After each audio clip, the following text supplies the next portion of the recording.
et bienvenue dans Dormir dans mon van. Aujourd'hui nous allons faire un reportage sur quelqu'un d'extraordinaire qui a décidé de changer de vie. Il s'appelle Vito, suivez-moi, vous allez voir, c'est à voir.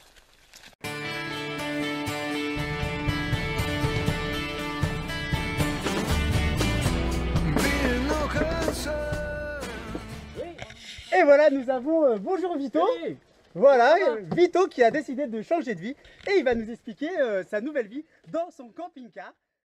Et voilà, ça y est, nous sommes dans le camping-car de Vito et il va vous expliquer sa vie. Peut-être que ça vous donnera des idées de faire pareil. Allez. Alors Vito, d'où vient ce désir de changement de vie?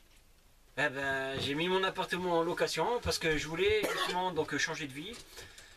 Et ce que je voulais, c'était reprendre un peu un côté plus rustique, un peu plus naturel, pouvoir partir à la découverte et voyager. Et en plus de ça, donc vu que tu es là, j'en ai profité pour te le dire, c'est que tu m'as donné aussi cette envie-là, à te voir partager la Thaïlande, tes balades dans les vannes et tout. Je voulais faire la même chose. Je voulais plus me priver de rester à la maison, toujours la même routine, à la maison, les week-ends.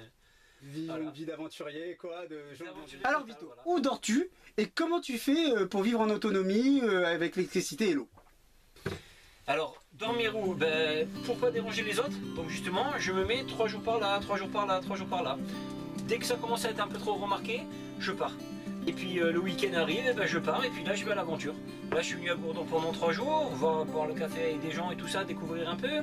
Peut-être le week-end prochain la neige, la mer. Bon, en fait tu vas où tu veux, c'est ta maison. Je veux quand je veux, voilà. Voilà, c'est une maison secondaire mais maison principale. C'est ma maison principale. Et donc ça va faire combien de temps? Alors je viens de commencer à peine il y a une semaine. Je m'étais préparé il y a 2 mois de ça, j'ai acheté le camping-car il y a 2 mois de ça. Combien tu l'as payé? Alors j'ai fait une petite affaire, ça vaut 4500-5000. Voilà, je l'ai payé 2 fois moins cher. Par contre, évidemment, c'est toute une rénovation à faire, c'est 2 mois de préparation, c'est pour être sûr que ça va marcher et de ne pas se retrouver embêté. Donc c'est toute une mise en place et aussi une organisation. Forcément, après tout ça, quels sont les avantages de ta new life quand même? Parce qu'il y a quand même des avantages d'être dans un camping-car. L'avantage, c'est clair, hein, c'est que voilà, donc comme on le voit pas très bien parce que là, on n'a pas la chance d'avoir le soleil, mais la vue panoramique qui change tout le temps.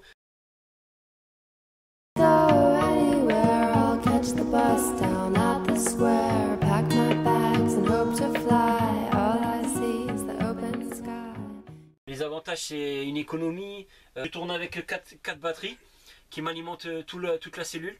De l'eau, c'est une question d'organisation. Toutes les semaines, je remplis les 80 litres et puis donc j'ai de l'eau, j'ai du gaz, j'ai un frigo, j'ai une douche, j'ai mon hygiène, j'ai tout ça. Voilà, tu as 36 € à peu près par mois pour l'eau, l'électricité avec une bombe de gaz. Allez, à 40 € à tout casser en plein hiver et l'été, tu payes 2 fois moins. 2 fois moins, d'accord. Voilà. Et les désavantages, c'est quoi? Ça manque d'espace, forcément, mais comme je te dis, quand tu ouvres la porte, tu as le plus beau espace, c'est la nature, voilà. La forêt. Et bien sûr, la dernière question, Vito, est-ce que tu fais à golo golo depuis que tu as le camping-car, tu le fais plus souvent? Alors, depuis que je suis dans le camping-car depuis une semaine, je suis tout seul parce que c'est l'aventure. Par contre, j'ai eu des propositions pour partir avec moi en week-end. Voilà, les femmes sont intéressées parce que... Elles sont intéressées pour partir en week-end, ça oui. Donc j'espère à l'avenir trouver quelqu'un qui partagera cette aventure et pourquoi puis en même pas temps faire golo golo avec elle. Golo dans un lit tout neuf sur mesure. Voilà, alors vous voyez, Vito il a fait un super lit qu'on va vous montrer après où c'est quand même 2 places, donc il y a de la place pour les filles qui veulent le rejoindre. Et si les femmes veulent venir te rejoindre dans ton aventure, sans faire forcément golo golo, mais partir avec toi ou peut-être affinité. Alors si vous êtes tenté par l'aventure, même un week-end, ou ne serait-ce qu'un café ou un jus de pomme, eh ben Vito Passalino sur Facebook. Voilà, mesdemoiselles, si vous cherchez un aventurier qui dort dans son camping-car à gauche, à droite, eh ben vous avez le Facebook de Vito Passalino. Et bien sûr, j'espère que cette interview vous aura donné des idées pour peut-être, pourquoi pas, vivre la même chose et dormir dans mon van. C'est génial, alors allez-y, foncez, tentez l'aventure. Et bien sûr, je vous dis à bientôt pour un nouveau reportage. Et bien sûr, si vous voulez faire un golo golo golo avec Vito, c'est dans la capucine de son camping-car. Donc n'hésitez pas à aller sur son Facebook Vito Passalino.